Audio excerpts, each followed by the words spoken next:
Alhamdulillahirabbil alamin wa bihi nasta'in wa ala umuri dunya waddin wassalatu wassalamu ala asyrafil anbiya'i wal mursalin sayyidina wa maulana Muhammadin wa ala alihi wa sahbihi ajmain amma ba'd.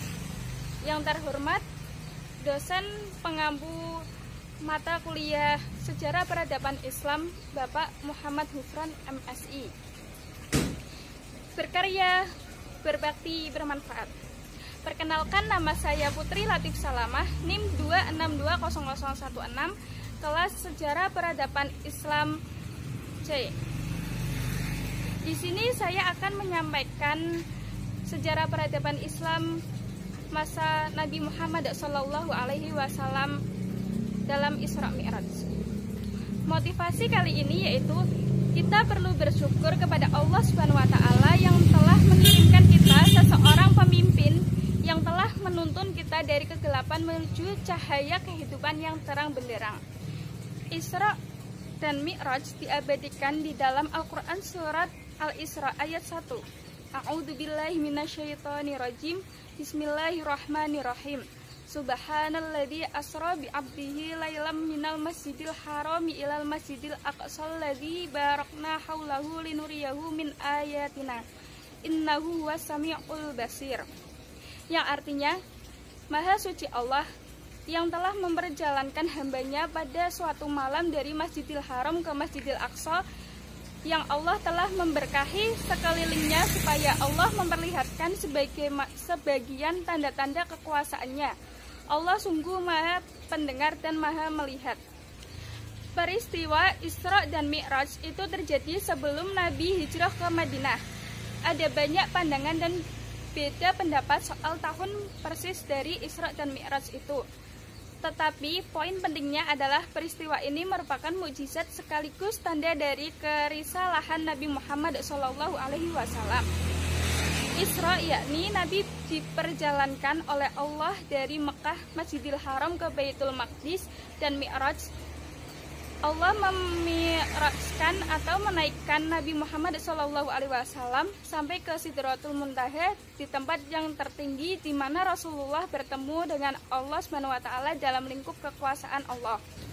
Isra dan Mi'raj memiliki banyak dimensi dan makna bagi kita kaum muslimin, yaitu yang pertama tentu Isra dan Mi'raj itu menguji keimanan orang Islam. Waktu itu Abu Bakar As-Siddiq orang yang pertama kali mempercayai Nabi menjalankan Isra dan Mi'raj, karena bagi kaum Quraisy peristiwa yang tidak bisa mereka pahami, bahkan Nabi Muhammad dianggap berbohong. Bagaimana mungkin dalam satu malam Nabi bisa berjalan dari Mekah ke Baitul Maqdis, kemudian juga Mi'raj sampai ke Sidratul Muntaha? Mereka menganggap Nabi Muhammad mengada-ada, tetapi Abu Bakar As-Siddiq mempercayai sebagai bentuk dari keimanan. Kedua, bahwa Isra dan Mi'raj adalah merupakan wujud dari mukjizat dan anugerah Allah untuk Muhammad dengan mengemban risalahnya. Kita tahu ketika Isra dan Mi'raj saat itu Nabi mengalami al-huzn, tahun kesedihan. Beliau ditinggal oleh Siti Khadijah radhiyallahu an, istri tercinta yang begitu lama mendukung dan berada di samping Nabi, orang yang paling dicintainya dan paling membela perjuangannya.